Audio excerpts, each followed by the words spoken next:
ติเราเฮามีพลังเข้มแข็งเฮามีแสงเยืองทางสว่างไสวัยเฮามีพักนำพาสลาดส่องใสเฮาจึงได้มีวันนี้สัตติเราเฮามีพลังล้นเหลือเฮาอยู่เหนือความล้าหลังทางปัญญา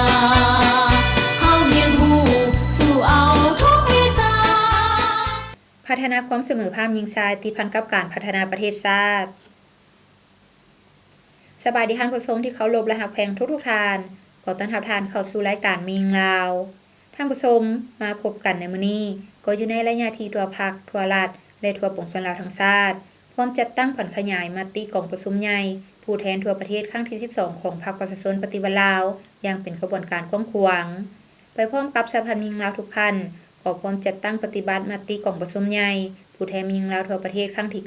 9ด้วยการหันเป็นแผนงานโครงการของตนให้แทนเหมาะสอดคล้องกับแต่ละของเขตให้มีผลสำเร็จตามแผนที่วางไว้ไปพร้อมเดียวกันนี้ก็อยู่ในระยะของการชมเชยผลสำเร็จกองประชุมใหญ่สมาชิกพรรคขององค์คณะพรรคศูนย์กลางสหพันธ์มิงลาวครั้งที่5อย่างมีเนื้อในความหมายท่านผู้ชมลำดับต่อไปจะให้ทานนะครับชมข่าวการเคลื่อนไหวของสหพันธ์มิงลาวเป็นต้นท่านรองประธานศูนย์กลางสหพันธ์มิงลาวเข้าร่วมพิธีปาฐกถาหัวข้อเฉพาะเกี่ยวกับเวียงงานกวดกากองประชุมใหญ่สหพันธ์แม่หญิงด่านสากลแดนสวรรค์ครั้งที่1แขวงสวรรณเขตต่อไปเชิญท่านรับชมได้ตามลำดับวันที่8มิถุนายน2026ท่านนางผาสุขวงศ์วิจิตรรองประธานคณะบริหารงานศูนย์กลางสหพันธ์มิงลาวประธานกวดกาภาครัฐศูนย์กลางสหพันธ์มิงลาวพร้อมด้วยคณะเข้าร่วมกองประชุมปาฐกถาบทเรียนของพรรคคอมมิวนิสต์จีนเกี่ยวกับการจัดตั้งปฏิบัติข้อกำหนด8ข้อของศูนย์กลางพรรคการสร้างพรรคให้ปลอดภัยและการต้านการส่อราษฎร์บังหลวงจากคณะเชี่ยวชาญคณะกรรมการกวดการะเบียบวินัยศูนย์กลางพรรคคอมมิวนิสต์จีนและคณะกรรมการกวดการรัฐแห่งสป.จีนที่สโมสรคณะกวดการศูนย์กลางพรรคให้เกียรติเข้าร่วมโดยสหายวันไซพงษ์สวรรค์กรรมการกรมการเมืองศูนย์กลางพรรคคณะเลขาธิการศูนย์กลางพรรคประธานคณะกวดการศูนย์กลางพรรคประธานองค์การกวดการแห่งรัฐหัวหน้าองค์การต้านการส่อราษฎร์บังหลวงศูนย์กลางและสหายนางฟางหงเอกอัครราชทูตวิสามัญผู้มีอำนาจเต็มแห่งสป.จีนประจำสปป.ลาวพร้อมด้วยภาคส่วนที่เกี่ยวข้องและแขกถูกเชิญเข้าร่วมกองประชุมปาฐกถาครั้งนี้เป็นการจัดตั้งผันขยายแผนแม่บทว่าด้วยการสร้างคู่ร่วมชะตากรรมลาวจีนปี2024 หา 2018ระหว่างพรรคประชาชนปฏิวัติลาวกับพรรคคอมมิวนิสต์จีนเพื่อสืบโตเพิ่มทวีการพัวพันหัวมือในขงเขตเวียงงานติดตามกวดกาและบทบันทึกการร่วมมือระหว่าง2องค์การกวดกาพรรครัฐลาวจีนให้เป็นรูปธรรมติดพันกับการผันขยายมติของประชุมใหญ่ผู้แทนทั่วประเทศครั้งที่12ของพรรคแผนพัฒนาเศรษฐกิจสังคม5ปีครั้งที่10และการกักเกียมจัดกองประชุมเวียงงานกวดกาทั่วประเทศครั้งที่5ให้มีบรรยากาศฟดฟื้นกองประชุมใหญ่สหพันธ์แม่หญิงหักฐานด่านสากลแดนสวรรค์ในตอนเช้าของวันที่21พฤษภาคมปี2026สหพันธ์แม่หญิงหักฐานด่านสากลแดนสวรรค์ได้เปิดกองประชุมใหญ่ครั้งที่1ขึ้นอย่างเป็นทางการโดยการเข้าร่วมเป็นประธานของท่านนางมาลัยทองธรรมติกากรรมการพรรคแขวงประธานสหพันธ์แม่หญิงแขวงท่านวรรณครทรทาเลขาพรรคหักฐานด่านสากลแดนสวรรค์ฐานพันตรีนางวงผจันทร์ไสยมงคลคณะสหพันธ์แม่หญิงหักฐานด่านมีบรรดาผู้ตั้งหน้าจากองค์การจัดตั้งมหาชนและสมาชิกสหพันธ์แม่หญิงภายในหักฐานเข้าร่วมทั้งหมด38ฐานหญิง27ฐานชาย11ฐานในนั่นผู้แทนสมบูรณ์24สหายในกองประชุมฐานพันตรีนางวงผาจันทร์ไสยมงคลคณะสหพันธ์แม่หญิงหักฐานด่านสากลแดนสวรรค์ได้ขึ้นผ่านบทรายงานการเมืองซึ่งรายงานให้รู้ว่าคณะสหพันธ์แม่หญิงหักฐานด่านสากลแดนสวรรค์ได้ถือเอาเวียกงานศึกษาอบรมการเมืองแนวคิดเป็นเวียกงานหนึ่งที่สำคัญเฉพาะน้องแม่หญิงสมาชิกสหพันธ์แม่หญิงได้สุมใส่การเมืองคุณสมบัติศีลธรรมปฏิวัติเป็นต้นการปลุกระดมน้องแม่หญิงเข้าร่วมการค้นคว้าเสริมซึมแนวทางนโยบายมติคำสั่งของพรรคแผนพัฒนาเศรษฐกิจสังคม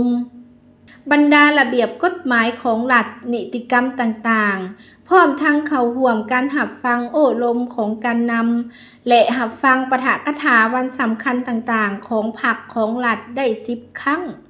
มีผู้เข้าร่วมทั้งหมด405 คนหญิง253 คนชาย152 คนปัจจุบันสมาชิกสหพันธ์แม่หญิงทั้งหมด27 ท่านในนั่นเป็นสมาชิกพรรค26 สหายเป็นมหาชนก้าวหน้า1 สหายได้ปฏิบัติการเสียเงินสถิติเป็นประจำตามระเบียบกฎหมายของสหพันธ์แม่หญิงวางออกผ่านการจัดตั้งปฏิบัติเวียกงานในระยะ5 ปีสมาชิกสหพันธ์แม่หญิงได้หับใบย่องยอในระยะที่1ที่2แสดงออกคือปี 2023 หาปี 2024 สมาชิกสหพันธ์แม่หญิง 3D ประเภท 1 มีจำนวน27 คน ประเภท 2 0 คน ปี 2024 หาปี 2025 สมาชิก 3D ประเภท 1 มีจำนวน27 คน ประเภท 2 มีอยู่0 คนกรมกอง 3D มีอยู่2 หน่วย1 หากฐานในวาระดังกล่าวสมาชิกสหพันธ์แม่หญิงภายในหากฐานด่านยังได้พร้อมพากันใส่สิทธิประชาธิปไตยในการปอนบัตรคัดเลือกเอาคณะสหพันธ์แม่หญิงหากฐานสุดใหม่ซึ่งมีผู้ลงสมัครหาสหายเลือกเอา3 สหายซึ่งผลของกองประชุมครั้งปฐมฤกษ์ได้เห็นดีเอกภาพคัดเลือกเอา 1. สหายพันตรีนางวงศ์ผจันทร์ชัยยมงคลเป็นประธานสหพันธ์แม่หญิงหากฐานด่านสากลแดนสวรรค์ 2. สหายนางภูเขาวรบุตรเป็นรองประธานทั้งเป็นประธานกฎกา 3. สหายพันตรีนางดาลีวรแสนสุริยนต์เป็นกรรมการในตอนท้ายของกองประชุมยังได้รับฟังการโอ้ลมจากฐานนางมาลัยทองธรรมติกากรรมการผักแขวงประธานสหพันธ์แม่หญิงแขวงสมาชิกสภาแห่งชาติเขตเลือกตั้งที่13เพื่อเป็นทิศในการชี้นำในการจัดตั้งปฏิบัติเวียกงานในต่อหน้าซึ่งฐานได้แสดงความสมเชยต่อผลงานของสหพันธ์แม่หญิงหากฐานที่ญาติมาได้พร้อมกันนั่นฐานยังได้เน้นหนักต่อคณะสุดใหม่จงพร้อมกันเอาใจใส่ศึกษาอบรมการเมืองแนวคิดให้สมาชิกสหพันธ์แม่หญิงได้รับรู้เสื่อมซึมและพร้อมกันจะตั้งปฏิบัติตามภาระบทบาทของตนติดพันกับการจะตั้งเวียกงานวีซ่าเฉพาะและพร้อมกันสืบต่อจะตั้งปฏิบัติขอแข่งขัน 3D ที่ทานรับชมผ่านไปนั้นก็แม่นข่าวการเคลื่อนไหวของสหพันธ์หญิงลาวท่านผู้ชมเนื่องในโอกาสกองประชุมใหญ่สมาชิกพรรคขององค์คณะพรรคศูนย์กลางสหพันธ์หญิงลาวครั้งที่5ทางรายการขอเสนอการให้สัมภาษณ์ของผู้เข้าร่วมกองประชุมดังกล่าวเชิญทานรับชมได้กองประชุมครั้งนี้ได้มีความหมายความสำคัญถึงการชี้นำพาของคณะพรรคขององค์คณะพรรคในศูนย์กลางสหพันธ์แม่หญิงลาวในระยะ5 ปีที่ผ่านมาจังซั่นถือว่าคณะพรรคสมาชิกพรรคทุกคนได้มีความรับรู้เข้าใจต่อหน้าที่การเมืองของตนในการจัดตั้งปฏิบัติเวียกงานโดยเฉพาะแม่นองค์คณะพรรคได้ชี้นำถึงการนำพาสมาชิกพรรคในการจัดตั้งปฏิบัติในหน้าที่การเมืองเข้าในเวียกงานในการพัฒนาแม่หญิงก็คือการจัดตั้งบทบาทการนำพาของสหพันธ์แม่หญิงลาวข้าพเจ้าเห็นได้ความสำคัญขององค์การจัดตั้งสหพันธ์แม่หญิงของพวกเราที่ขึ้นกับองค์คณะพรรคส่วนกลางสหพันธ์แม่หญิงนี้จึงขอเรียกร้องมายังบรรดาสหายจงเชิดสู่ความรับผิดชอบของตนให้สูงขึ้นในการจัดตั้งปฏิบัติมติกองประชุมใหญ่องค์คณะพรรคครั้งที่5นี้ให้ปรากฏผลเป็นจริงเสริมขยายบทบาทของพรรคเข้าในเวียกงานตัวจริงเพื่อเฮ็ดแนวใดเชิดสู่บทบาทของพรรคนี้ให้กลายเป็นปรากฏผลเป็นจริงเข้าในแต่ละเวียกงานของแต่ละกลุ่มของแต่ละสหายในนามกรมที่เป็นเสนาธิการในการเฮ็ดเวียกงานโฆษณาศึกษาอบรมการเมืองแนวคิดและการโฆษณาเผยแพร่ข่าวสารก็จะได้พร้อมกันนำเอามติในครั้งนี้ไปพันขยายเข้าสู่เวียกงานตัวจริงในการนำพาชี้นำ เฮ็ดแนวใดเพื่อให้เวียกงานโฆษณาการเมืองแนวคิดก็คือเวียกงานโฆษณาข่าวสารนี้ให้มีความหนักแน่นเข้มแข็งไปตามทิศทางแนวทางของพรรคของรัฐที่วางไว้โดยเฉพาะก็แม่นตามทิศชี้นำของพรรคที่ว่าเวียกงานศึกษาอุปกรณ์การเมืองแนวคิดยามใดก็แม่นเป็นเวียกที่มีความสำคัญเป็นเวียกที่ต้องได้เฮ็ดก่อนเฮ็ดไปพร้อมๆและเฮ็ดน้ำหลังเป็นเวียกที่เปรียบเหมือนเส้นไหมแดงที่รอเลี้ยงห่างกายของคนเฮาก็คือสมาชิกพรรคพนักงานรวมทั้งการปรับปรุงคุณภาพของเวียกงานโฆษณาผ่านสื่อมวลชนให้มีความก้าวหน้าว่องไวทันสมัยเนาะตามทิศการหันเป็นทันสมัยที่พรรครัฐได้วางออกที่ท่านรับชมผ่านไปนั่นก็แม่นการให้สัมภาษณ์ของผู้เข้าร่วมกองประชุมใหญ่สมาชิกพรรคขององค์คณะพรรคศูนย์กลางสหพันธ์มิงลาวครั้งที่5ท่านผู้ชมจากนี้พักผ่อนกันก่อนแล้วจึงกลับเข้ามาในถัดไปของทางรายการ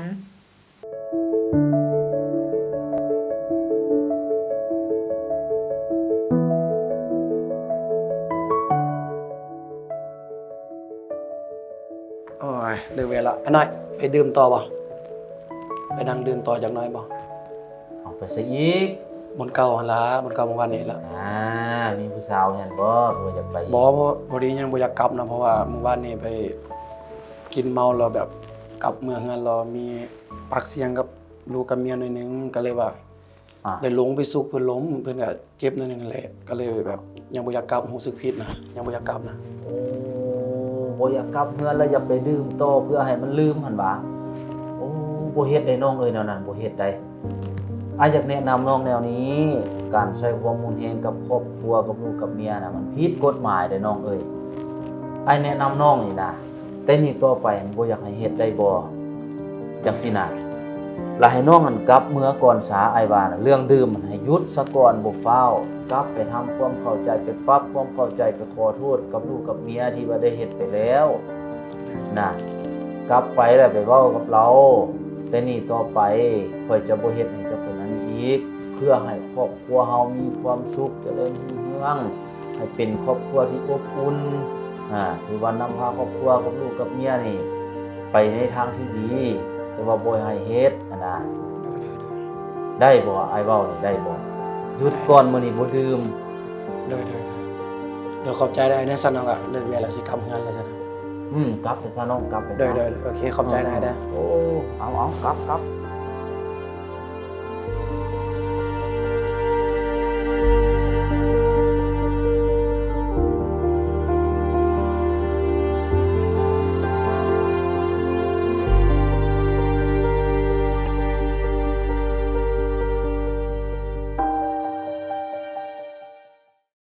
เข้าสู่รายการมิงลาวท่านผู้ชมสำหรับระยะนี้ทางรายการขอนำเสนอการสร้างเศรษฐกิจครอบครัวแต่ว่าจะแม่นการผลิตหยังเลยอยู่ไสนั้นเชิญท่านรับชมได้จากทางทีมงานเมื่อเว้าถึงการสร้างเศรษฐกิจครอบครัวส่วนหลายแล้วแม่นขึ้นกับท่าแฮงความสามารถพรสวรรค์ความดุมันความอดทนผ่านพาอุปสรรคที่ยุ่งยากถึงจะมีต้นทุนน้อยก็สามารถประสบผลสำเร็จดังท่านางพรทิพย์เพียไซอายุ51ปี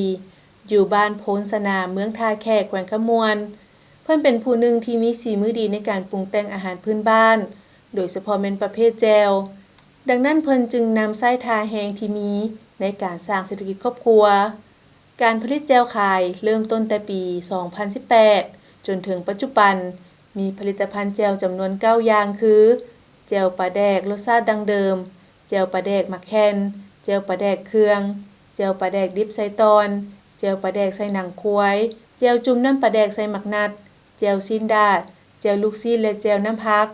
สำหรับราคาเริ่มต้นแม่น 45,000 กีบผลิตภัณฑ์ดังกล่าวแม่นจำหน่ายภายในแขวงนครหลวงเวียงจันทน์ต่างแขวงและต่างประเทศ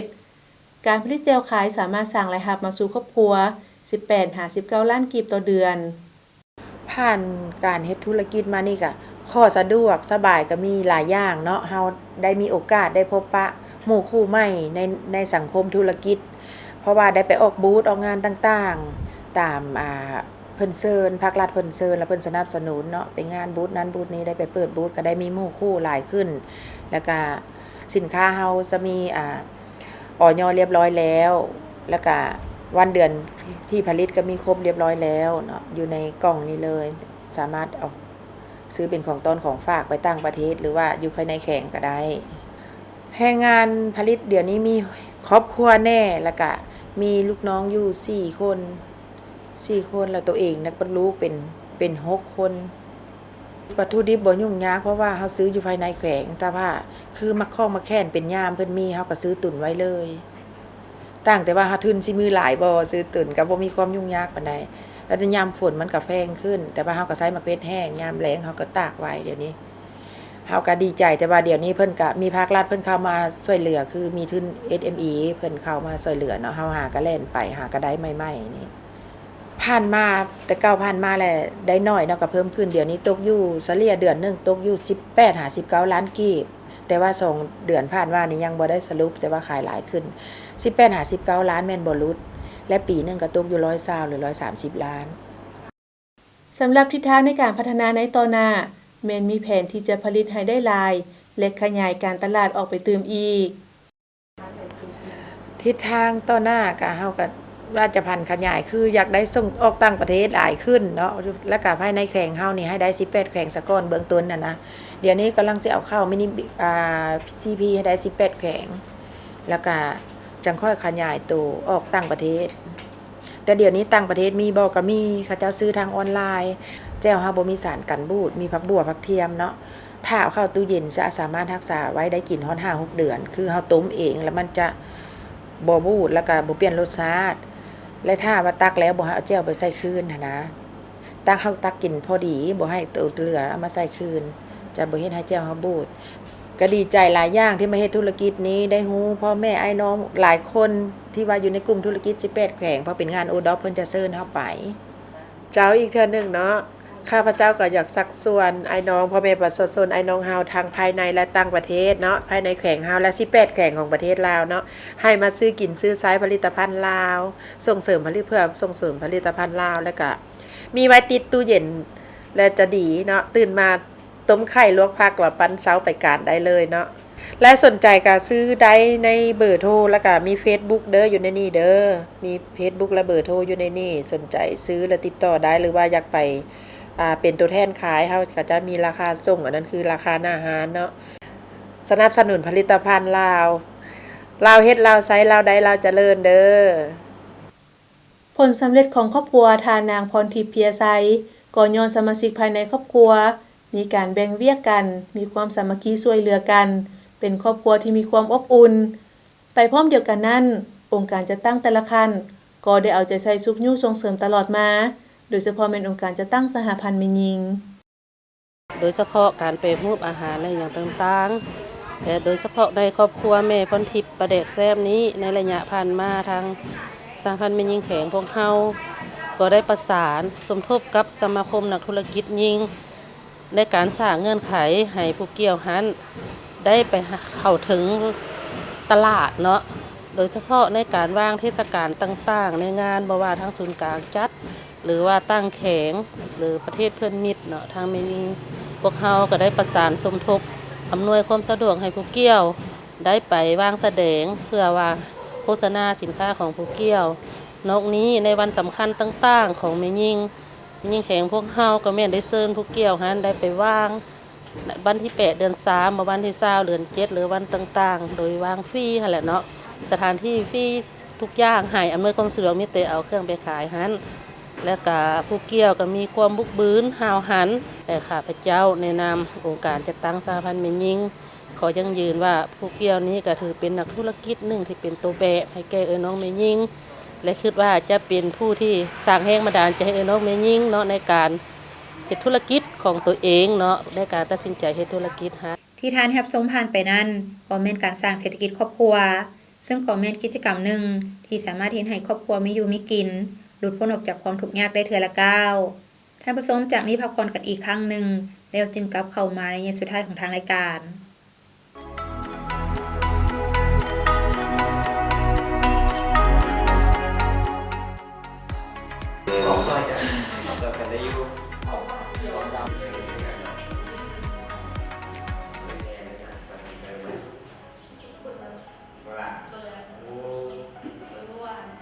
มันได้ชิมเกิดคนแล้วมันมาคักแท้กระลมเลือกเป็นบ้านปกติเลยแหละว่าแต่ผู้สูงคือมาไว้แผงตัวนี้นะแม่มีประสมได้มาส่งไว้ครับตัวนี้มานำ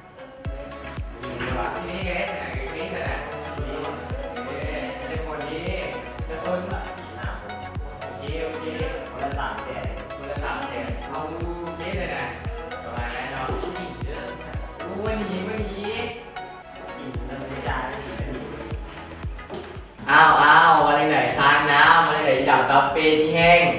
อีตุ้ย ตัวนี้ตัวจะไปว่าให้น้ำนี่อย่างนอกตะคันตั้งมาคนหน้า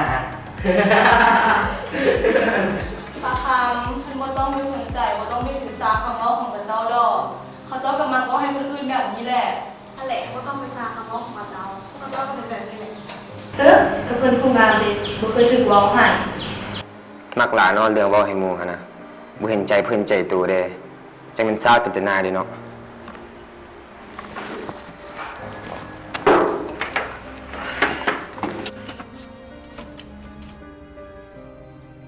เอาแทนคุณคืออย่างออกมานอกซะจนในเขาเฮียอะไรนี่ ขอหายใจจักบาทก่อนอยู่ในห้องอึดอัดโพดพวกโทนี้หันแทนที่สิพากันตั้งใจเรียนแล้วว่าซ่องแนวใหม่เว้าให้หมู่ได้ทุกมื้อ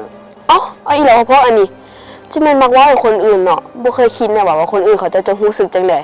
เบื่อดิปานใดสิคิดได้เนาะคนแบบนี้เขาก็ว่าเป็นเรื่องตลกหั่นแหละเฮ้ยเอ้ยการแห่งติกละว่าถือเขาเยอะเย้ยถ้าแขกตลอดกันนะเบื่อไปเข้าห้องไป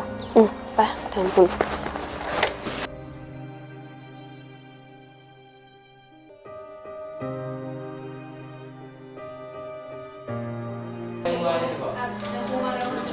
สบา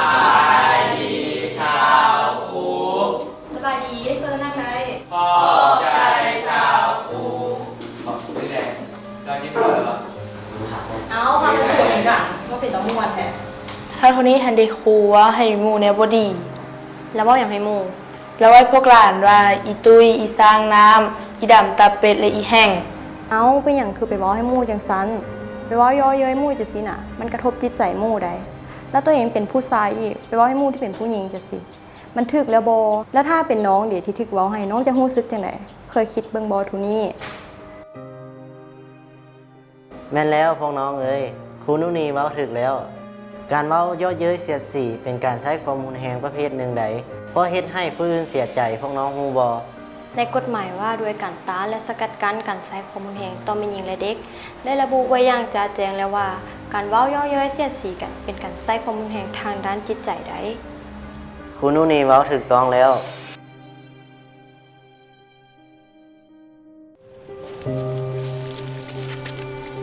บุญรักษาหลานเอาฝุ่นมาใส่นี่ไว้เอาปลาค้างกลับมาแล้วเหรอลูกเอาฝุ่นมาใส่นี่ โดยกลับมาแล้วแม่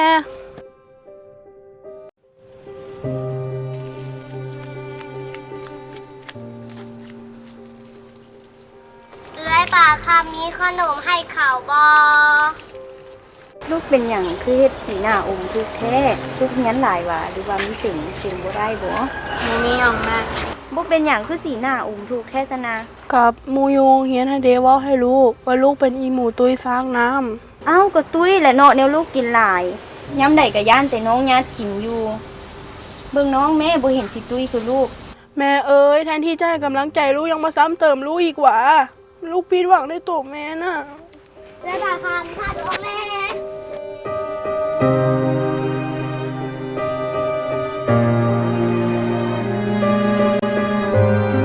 ทองวันเอ้ยน้องคือไปเว้าให้ลูกแบบนั้นฮู้บ่ว่ามันทำร้ายจิตใจลูกซำใดลูกเจออยู่โรงเรียนก็มาหลายแล้วเรากลับมาเฮือนคิดว่าเฮือนเป็นบ่อนที่ปลอดภัยที่สุดสุดท้ายน้องยังไปตอกย้ำความเจ็บปวดให้เราอีกน้องลองคิดเบิ่งลองเอาใจลูกมาใส่ใจเฮามันสิทรมานซำใดถ้าฮักคำนั้นมันได้ออกจากปากคนที่เป็นแม่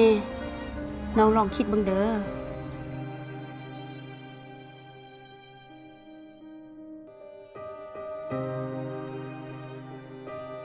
ปลาคำเอ้ยแม่ขอโทษเด้อที่แม่เว้ากระทบจิตใจลูกโดยบ่ได้ตั้งใจ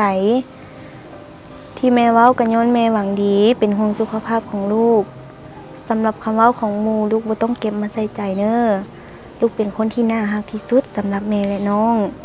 และลูกก็เป็นที่รักของทุกๆคนลูกเป็นคนดีตั้งใจเรียนเป็นลูกที่ดีของพ่อแม่และเป็นลูกศิษย์ที่ดีของครูอาจารย์ซำนี้ก็ดีที่สุดแล้วลูกเอ้ยโดยขอบใจแม่ที่คอยให้กำลังใจลูกเด้อบางทีลูกเองก็รู้สึกน้อยใจในตัวเองคือกัน แต่พอนึกเห็นหมู่ที่คอยให้กำลังใจและครอบครัว มันก็เป็นสิ่งที่ช่วยให้ลูกสู้กับทุกปัญหาได้ ขอบใจเด้อแม่ โอ้ยแม่ขอโทษเด้อลูกเด้อ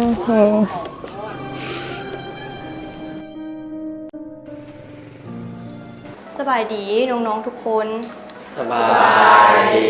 สาวครู ก่อนสิเข้าบทเรียนมื้อนี้ครูอยากให้นักเรียน2 คนขึ้นมาก้าวแหนหนึ่งกับหมู่ก่อนขึ้นมาเลย เจ็บประคำตาขอโทษเด้อเมื่อวานนี้เขาว่ามันแห้งจนเกินไปมันแล้วขอโทษเด้อเพื่อนผู้ขับสุขภาพอีกแล้ว โอเป็นหยังดีแล้วที่พวกเป็นผู้สำนึกผิดขอเขาให้อภัย ในปัจจุบันสปป.ลาวมีความคืบหน้าหลายในการส่งเสริมความเสมอภาพระหว่างหญิงชายด้านการศึกษาโอกาสหญิงชายที่เท่าเทียมกันการสร้างขีดความสามารถให้แก่เด็กการบ่จำแนกกันการเคารพให้เกียรติซึ่งกันและกันการเปิดกว้างต่อกับการรับฟังคำคิดคำเห็นซึ่งกันและกันซึ่งสถาบันครอบครัวจะต้องได้สืบต่อเฮ็ดให้เด็กหญิงได้พัฒนาเท่าเทียมกับเด็กชายสถาบันการศึกษาแม่นบ่อนให้ความรู้เพื่อพัฒนาคนให้เติบใหญ่ไปตามเป้าหมายและสถาบันการศึกษายังให้ความสำคัญต่อกับผู้ที่ได้รับการศึกษาเพื่อสืบต่อพัฒนาตัวเองอย่างบ่หยุดยั้งฉะนั้นการให้โอกาสหญิงชายได้รับความเสมอภาพอย่างเท่าเทียมต่อหน้ารัฐธรรมนูญและกฎหมายเพื่อลดพ้นและปราศจากการจำแนกและการใช้ความรุนแรงโดยพื้นฐาน5หลักการร่วมคิดร่วมตัดสินใจร่วมจัดตั้งปฏิบัติร่วมรับผิดชอบและร่วมรับผลประโยชน์